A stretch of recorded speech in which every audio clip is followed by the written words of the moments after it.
What is going on here? Hey, we're back for Madden 24 action, and today we are in bunch Y flex going over a phenomenal money play that probably beats man better than it beats zone, which is crazy to say after you guys see the examples.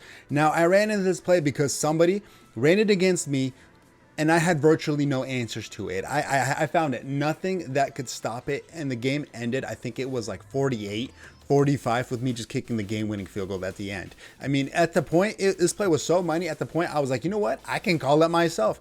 And then I called it, as you guys could see right there from the side, 28 calls with a 16 yard per pop average. I sat there and I said, you know what? Let me lab this play and then put it up as a video to see if I can make any enhancements. And I definitely did. You guys are going to love this tip in itself. Now, what's also really good about this play is that it's in a bunch of playbooks. Like, I'm going to list it and then I'll put it in the description so you could follow along. But for example, it's in the Niners, Browns, Cardinals, Chiefs, Commanders, Dolphins, Giants, Lions, Panthers, Rams, Saints, Texans, Titans, Ravens. I'll put it in the description.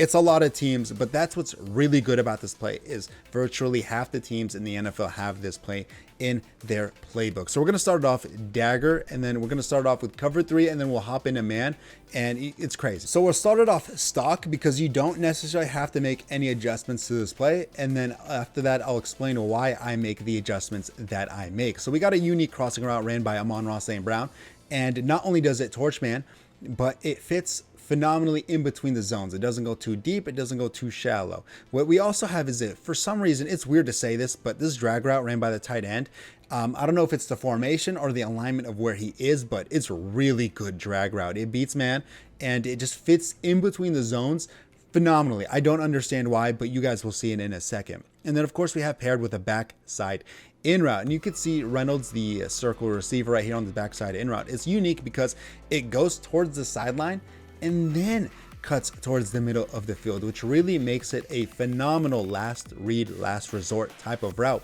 because you know it's going to be open in between the zones as long as you fit it in between the windows, and it's long developing enough to the point where you're able to read the drag, you're able to read the crossing route. You can even look at the running back, and then you look at the backside in route. So the reads on this play are going to be the drag route ran by the tight end, the crossing route ran by the Amon-Ra St. Brown, the X receiver, and then of course the backside in route. You could look at the running back, but usually in zone he'll kind of sit in that little hook right in this there, and then the corner will be right there, right next to him. And then of course in man defense it turns into another drag route, which we'll talk about a little bit more in depth. So I'll call hike, and then you guys could see everything on this play, and then I'll explain why I make my adjustments because I feel like it makes sense. So right now on this drag route, you can just see right there, it's like a minimum 10 yards per pop just by a drag route, which is ridiculous in my opinion. I don't think that should be fair or consistent. And like in a game, like you call a drag route in Madden, it's to pick up a couple quick yards. It shouldn't be to be able to do something anywhere close to this. Like, it's a drag route, it's nothing crazy. I won't say it too far, but you're gonna see why I make the adjustments that I make, and then in the crossing route right here, because there is nothing to stop this corner from jumping that crossing route, right? You could see there's nothing that pushes on this play this corner, you know, upward to stop him from jumping that crossing route. So what we have to do is basically find a route combination that forces that corner to go deep. And what we can do is put the tight end on a streak, and that will push it, but then you lose the drag route, and then of course, you know, the user can just guard the crossing route and he'll be almost a-okay. But what you do gain is if you put him on a streak is you can kind of just possession catch that in between the zones and pick up 25 quick yards. But I do like that drag route. I'm not gonna lie, I like the drag route. I'd rather keep the drag route than that, because the user, all he has to do is just manual it up, and then all of a sudden you kind of lose that streak, and then you're back to a one-dimensional crossing route as your play. But what I'll do is I'll actually just motion this Jones Jr. receiver to the opposite side, and then he'll do that job for me. And that streak is a little bit redundant on that side of the field, so you might as well make it useful on the other side of the field, right? I feel like that makes sense. I feel like I'm logical in that aspect. And then right here I can call hike, and that corner will get pushed back, and then as long as I give it a nice little touch pass, rack it up, turn up the sideline, easy play, easy money on that route. That needs to be manually guarded now at that point. And if that's manually guarded, then you're going to have the drag route. You're going to have the drag route wide open across the middle of the bottom middle of the field, as you can see right there. And then after that, we'll go to the backside in route. I won't try to waste your time too much on this play, especially these route combinations, because I do feel like I've went over these type of route combinations. Oops, a lot. I accidentally put them on a drag. There we go. To the point where, you know, you kind of get the gist. I don't need to go over it 15 times for you to understand it, but this wide open backup crossing route, it's crazy how open these routes get in zone defense, to the point where it's like you can't call zone. You literally can't call zone. Cover 2 does a semi-decent job, but of course I'm cooking something up specifically for cover 2, and you best believe, like, when I cook up cover 2, I cook up cover 2 real good. But still, like, it doesn't do much, because you still have all the over the middle of the field type of stuff for you to hit. But right now, like, I won't waste your guys just too much time against zone defense. I'll call this one more time, hit probably the crossing route, the backside in route, and then we'll switch over to man defense, and I'll explain why you can't call man defense against it. Like, you just can't. And just like that, this play is frustrating. It's a frustrating play. I made it a little bit harder on myself by calling a cover 1 with a hook zone in the middle, and we'll kind of use this to signify the user on this play. And if I need to, I'll kind of double him up on something to kind of signify him taking away a route. But right now, as we got it set up, same thing, same setup, that we don't necessarily have to change anything. You can see Amon-Ra St. Brown absolutely just cooks his man. Just cooks his man. You can rat catch it, turn up the sideline, pick up a chunk amount of yards. It's crazy. It's crazy. Like, if it's man defense, the user has to guard that crossing route. It's so wide open, and it's a unique crossing route. Okay, so what we're gonna do is we're gonna take this and we're gonna double Amon-Ra St. Brown, and we're gonna signify the user taking away that crossing route. And so, okay, he's user guarding it now. All right, good on him. Good on him. And right now we're gonna throw it to the drag route, because one, he's able to consistently beat man defense with his alignment.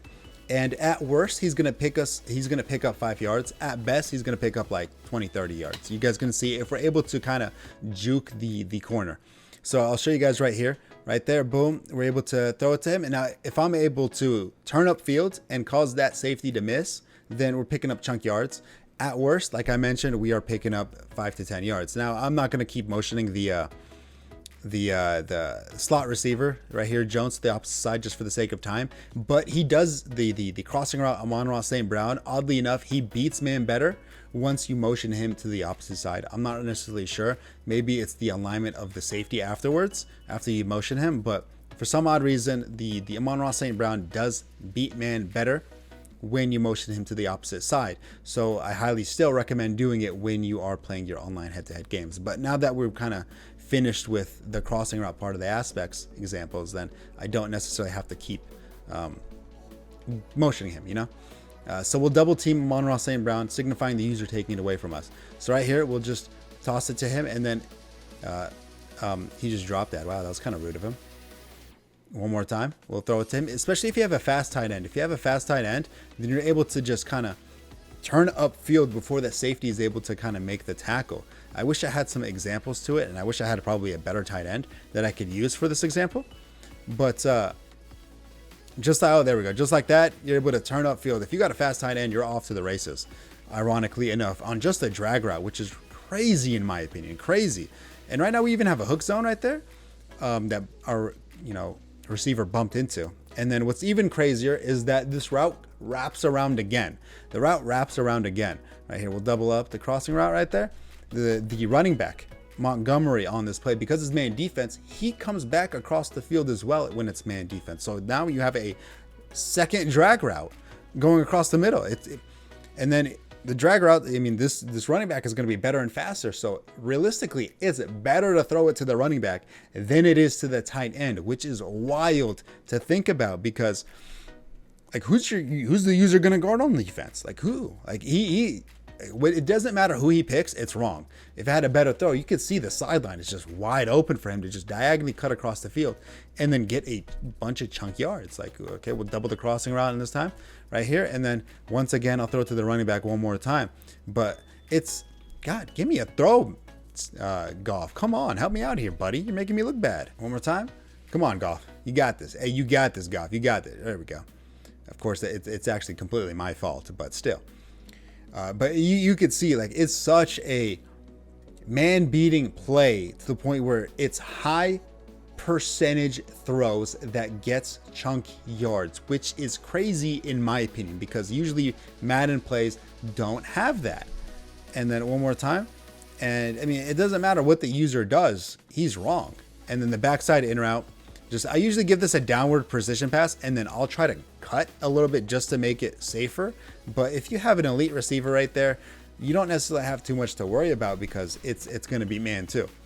And at that point, usually you're not running this play to throw it to the backside in route. You're running this play to hit the quick little drags and then turn upfield and get those yards after catch. There's no reason to randomly skip out on the drags or the crossing route specifically to hit the backside in route. Like, you should hit those every single time you can. That's what the opponent did on me, and God, was that like I still won that game, and I'm tilted. I'm still tilted after that game. Like, it was a rough game. It was a rough game. And this play is just, I mean, I'm thankful for that game because it showed me this play, and I get to make a video on it. But God, this play is good. This is the only thing I could say is this play is good, and the other plays in this formation are just as good too.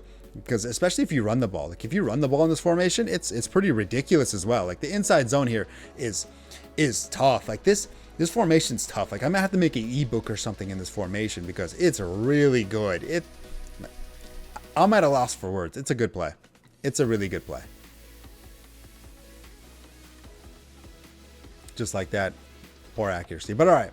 Hey, if you like the video, you like the tips, and you want to see more of something like this, you're going to want to like and subscribe on this channel to make sure you are following what I think personally one of the best tips that I can give in Madden. And I think I do give probably some of the best tips in Madden that are game tested, as you guys could see right there on the side. But all right, other than that, hey, good luck everybody.